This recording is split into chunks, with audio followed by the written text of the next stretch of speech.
pemerintahan ini.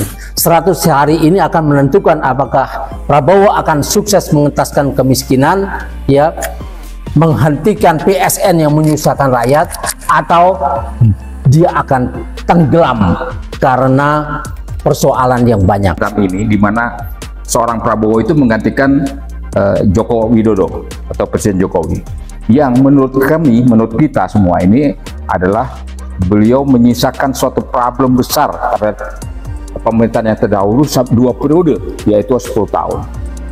Dan kalau Prabowo saya yakin dia pintar, dia yakin dia tuh hebat, karena kita lihat, kita dukung dia dari 2014-19 kayak gimana gebrakan-gebrakan beliau ini.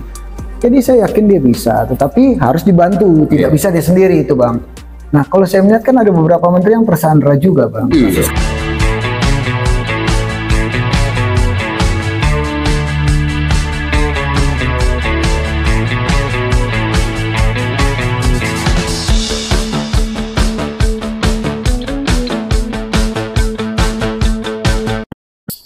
Oke, jadi saat ini kita lagi bersama-sama dengan forum aksi yang mungkin kita akan sedikit bertanya-tanya terkait kondisi dan keadaan bangsa Indonesia saat ini di masa kepemimpinan Presiden Prabowo Subianto.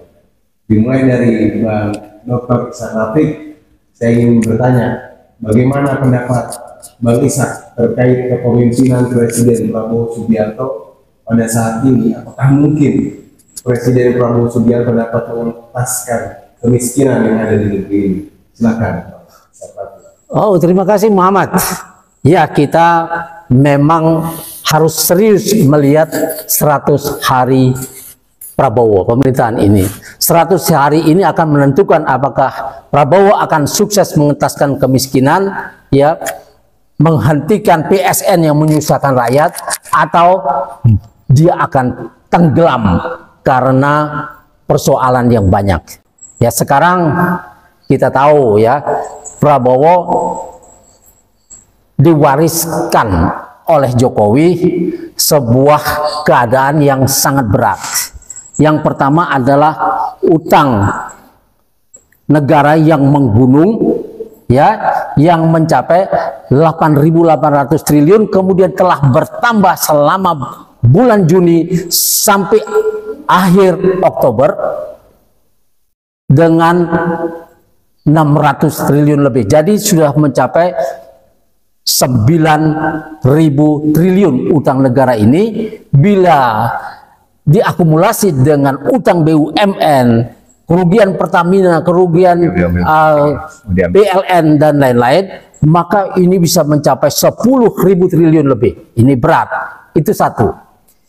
Yang kedua, yang juga memberatkan Prabowo adalah kabinet yang gemuk, yang menyebabkan Prabowo tidak bisa langsung start seperti Habibie dulu. Habibie dalam 1 kali 24 jam dia sudah bisa menyusun kabinetnya, dan kabinetnya sudah punya kantor dan langsung start pada hari pertama. Tapi Prabowo menyusun kabinet yang sangat besar, 108, ya, 106 menteri plus 56 wakil menteri. Ini sangat berat, dan ini harus mencarikan kantor-kantor yang banyak yang belum ada. Jadi Prabowo akan tersita waktunya oleh keadaan yang sangat tidak menyenangkan ini. Sementara yang ketiga diberikan oleh Jokowi adalah sesuatu yang berat, yaitu PSN. Ya, proyek strategis nasional, di mana Jokowi memberi stempel kepada konglomerat yang dulu mendukungnya, yang membawanya, ya, yang dulu membawa Jokowi ke tampuk pimpinan negara. Nah, ini sekarang PSN ini yang sangat berat, yang mengambil tanah-tanah rakyat, karena undang-undangnya sudah dibuat, yaitu Undang-Undang Omnibus Law dan Perpres tentang PSN. Ini memberi hak kepada pemerintah untuk mengusir rakyat dari kampung-kampung mereka yang mengandung tambang, yang mengandung mineral, yang berada di daerah strategis. Dan kita sudah melihat mulai dari Rempang, Kalteng, Seruyan, Morowali, kemudian sampai ke Papua, Wadas, Kendeng, Dan sekarang yang lagi rame adalah Tanjung Pasir, Pantai Indah Kapuk. Pantai Indah Kapuk, Nah. di mana PIK 2 ini telah mengambil pantai utara Banten sekarang, dan ini sangat mengerikan. Dan sekarang orang sedang protes keras mau menghentikan ini. Dan dalam 100 hari Prabowo harus bisa menunjukkan bahwa dia pro rakyat. Untuk itu dia hentikan proyek strategis nasional. Tidak ada pilihan lain. Yang keempat adalah Gibran. Gibran sebagai wapres yang sejak awal masuknya telah melanggar konstitusi, dan ini membuat rakyat marah dan tidak menginginkannya. Di samping kemampuannya memang sangat rendah.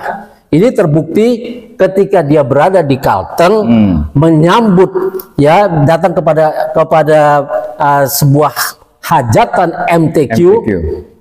Dia harus menyambut sebagai wapres karena Prabowo sedang keluar negeri. Betul. Sebagai wapres dia tidak mau menunjukkan, karena mungkin dia merasa tidak mampu untuk bicara di situ, maka dia cukup menjadi pemukul gong saja.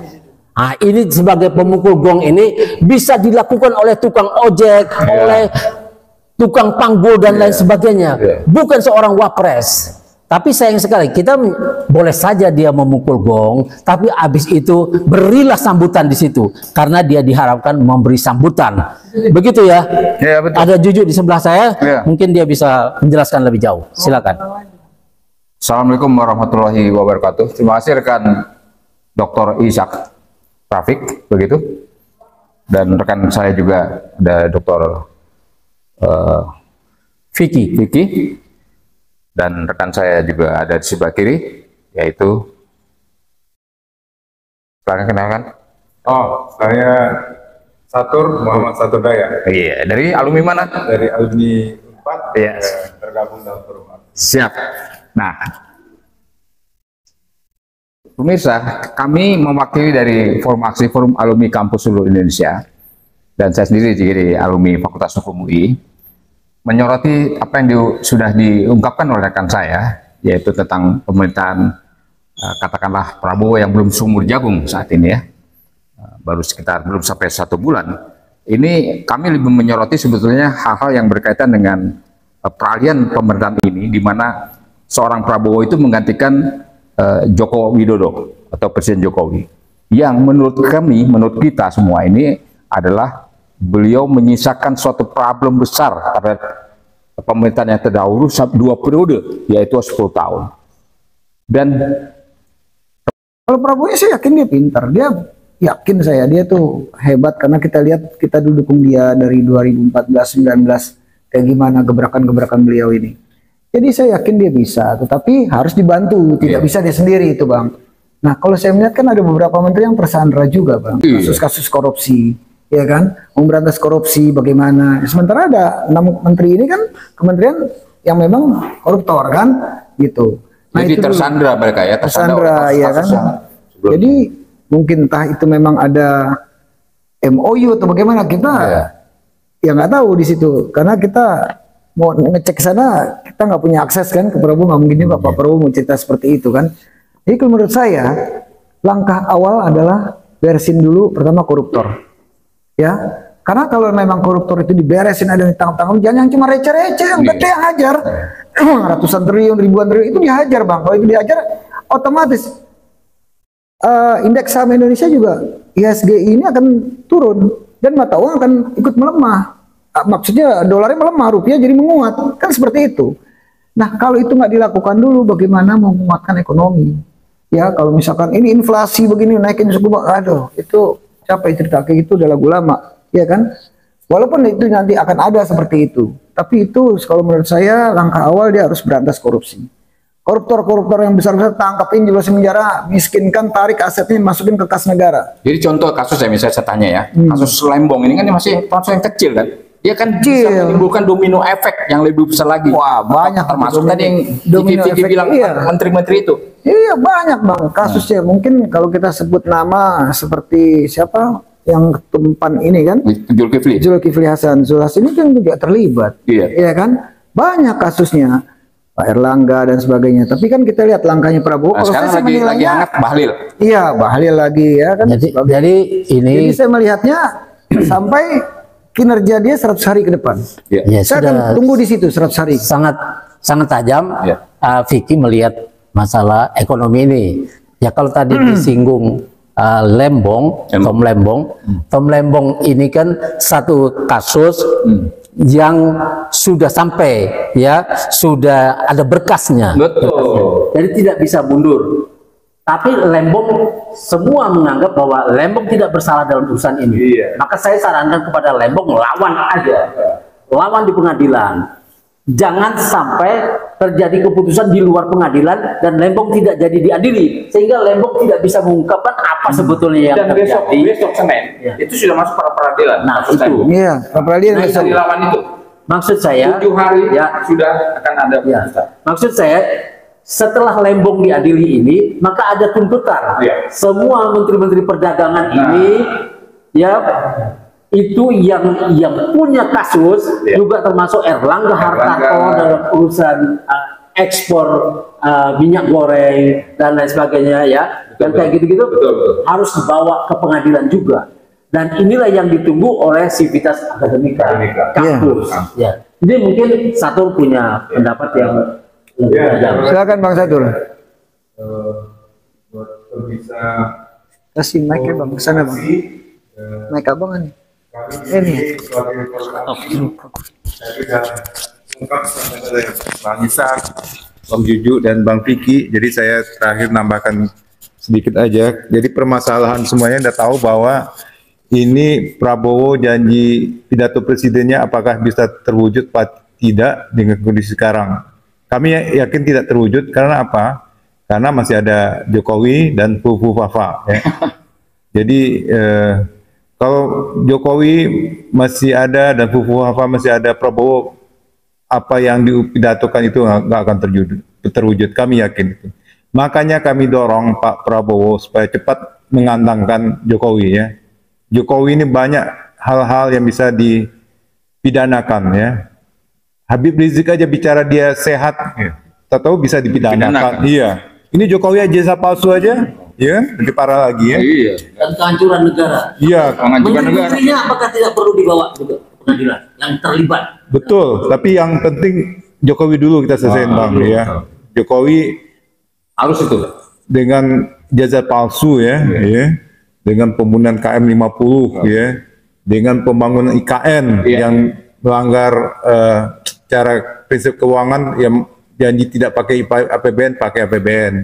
Kereta cepat juga, infrastruktur yang jalan tol yang konstruksinya nggak jelas ya, dan membangkrutkan BUMN juga diperiksa ya. Jadi berat sekali kesalahan Jokowi. Jadi kita sarankan Prabowo segera mengandangkan Jokowi ya. Ya. Mas Satur, itu kan Jokowi berhasil memasukkan 17 orangnya ke dalam kabinet Prabowo. Iya. Orang-orang ini sudah diketahui secara umum terlibat dalam berbagai kasus korupsi, juga termasuk dalam urusan PSN dan lain sebagainya, dan pengambilan tanah-tanah rakyat, penyerobotan hutan Luhut Binsar Panjaitan yang mau memutihkan itu 3,3 juta hektar tanah di hutan di Kalimantan diserobot oleh para pengusaha sawit, dan ini belum dibawa ke pengadilan. Luhut sekarang berada di dekat Prabowo yang ikut menentukan. Apakah ini memang sengaja diberikan oleh Jokowi untuk menghambat program-program yang diinginkan rakyat? Ya, jadi memang Jokowi mau pertahankan dinasti dan kroninya, jadi Prabowo nggak akan bisa ngerjain apa-apa ya. Jadi memang kuncinya Jokowi dikandangkan, kemudian menterinya Jokowi ini diresafel ya. Itu masalah Jokowi. Yang kedua, Fufu Fafa ini harus dilengsarkan. Kita bahaya ya kalau ada apa-apa dengan Prabowo, Fufu Fafa jadi presiden kita. Bayangkan itu, bahaya sekali kita. Prabowo ada apa saja ya, maka dimaksudkan dengan cara konstitusi. Tapi secara konstitusi kan butuh dukungan MPR, DPR nggak berani untuk maksudkan ya kalau nggak ada dukungan massa ya, nanti juga pergi ke prosesnya ke MK, setelah MK baru ke MP, dan membangkrutkan BUMN juga diperiksa ya. Jadi berat sekali kesalahan Jokowi. Jadi kita sarankan Prabowo segera mengandangkan Jokowi ya. Ya. Mas satu, itu kan Jokowi berhasil memasukkan 17 orangnya ke dalam kabinet Prabowo. Ya. Orang-orang ini sudah diketahui secara umum terlibat dalam berbagai kasus korupsi. Juga termasuk dalam urusan PSN dan lain sebagainya. Dan pengambilan tanah-tanah pengerobotan hutan Luhut Binsar Panjaitan yang mau memutihkan itu 3,3 juta hektar tanah di hutan di Kalimantan diserobot oleh para pengusaha sawit dan ini belum dibawa ke pengadilan. Luhut sekarang berada di dekat Prabowo yang ikut menentukan. Apakah ini memang sengaja diberikan oleh Jokowi untuk menghambat program-program yang diinginkan rakyat? Ya, jadi memang Jokowi mau pertahankan dinasti dan kroninya, jadi Prabowo nggak akan bisa ngerjain apa-apa ya. Jadi memang kuncinya Jokowi dikandangkan, kemudian menterinya Jokowi ini diresafel ya, itu masa Jokowi. Yang kedua, Fufuafa ini harus dilengsarkan. Kita bahaya ya, kalau ada apa-apa dengan Prabowo, Fufuafa jadi presiden kita, bayangkan itu, bahaya sekali kita. Prabowo ada apa saja ya, maka dimakzulkan dengan cara konstitusi, tapi secara konstitusi kan butuh dukungan DPR nggak berani untuk makzulkan ya kalau nggak ada dukungan massa ya, nanti juga pergi ke prosesnya ke MK, setelah MK baru ke MPR, itu perlu dukungan massa ya, maka ini kami Forum Aksi akan selalu mengawalkan untuk memakzulkan Jokowi dan mengerahkan massa dan hal ini masa kampus dan juga civil society. Jadi itu aja singkatnya. Ya, jadi kalau saya mau tanya sama jujurnya orang hukum, bagaimana dengan DPR dan MPR nih? Apakah dia bisa membawa Gibran, menurunkannya? Apakah ada celah di situ? Ya. Kalau rakyat nggak setuju? Kalau secara konstitusional apapun ada celah, sepanjang memang ada pelanggaran hukum yang sudah jelas sesuai dengan ketentuan konstitusi kita, Undang-Undang Dasar 45. Contoh misalnya masalah Gibran ini harus ada inisiasi juga dari beberapa wakil kita atau wakil fraksi di DPR sana yang berinisiatif ya mengangkat kasus ini begitu, untuk kemudian ya mungkin dengan hak angket ya misalnya dengan seperti itu. Tapi bisa juga dengan komitmen konsensus mayoritas partai di MPR sana atau DPR kan untuk memakzulkan seperti itu. Dan ini ditunggu ya, ini jelas ya, pelanggaran di depan mata dari mulai masuknya sampai keluarnya sampai jadi atau dilantiknya seorang Gibran itu melanggar hukum. Kalau istilahnya kita garbage in, garbage out. Masuknya sampah, ya keluarnya sampah, kan begitu. Nah, ini faktanya seperti itu. Gibran perbuatan tercela karena Fufuafa sangat tercela sekali itu, maka DPR bisa mengajukan pemakzulan. Iya, seperti dikatakan rekan saya, Fufuafa itu serius itu. Fufuafa itu serius. Dan itu merupakan sesuatu yang dilakukan di luar itu ya, itu 10 tahun yang lalu, dan itu sangat menyakitkan dan mengerikan. Tapi naiknya menuju ke tampuk Wapres ini ada pelanggaran konstitusi yang berat, yang serius. Nah, inilah yang dilihat oleh Juju lebih berat dari itu. Dan dua-duanya adalah celah untuk memakzulkan Gibran. Begitu. Siapa yang Anda harap? Fraksi PDIP atau yang lain? Ya, setidak-tidaknya ada fraksi manapun itu yang mereka fraksi yang merasa sebagai wakil rakyat harus mewakili aspirasi rakyat. Jadi bukan cuma duduk dengar diam kan istilah begitu kan dulu baru. Begini Bang, seandainya memang kan sekarang kalau saya baca PDIP ini tidak ada di dalam kabinet merah putih. Iya. Ya kan? Otomatis PDIP akan menjadi oposisi, Bang. Ya kan, dia pasti mengkritisi. Dia pasti bisa melalui PDIP rakyat gabung sama-sama untuk masuk bisa. Harapan kita seperti itulah kira-kira ya. Jadi kita berharap salah satunya fraksi yang terbesar. Kalau PDIP tidak ada berbuat apa-apa, dia main sambil udah capek Bang. Gak usah ada partainya di Indonesia. Itu salah satu harapan kita. Semoga fraksi PDI dapat sadar dan betul-betul mewakili aspirasi rakyat. Demikian. Ya, kita akan lanjutkan lagi di liputan berikut ya. Oke. Wassalamualaikum warahmatullahi wabarakatuh. Presidium dari Forum Aksi semua, kami kebetulan semua berempat presidium Forum Aksi. Terima kasih. Wassalamualaikum warahmatullahi wabarakatuh. Forum Aksi. Forum Aksi. Forum Aksi.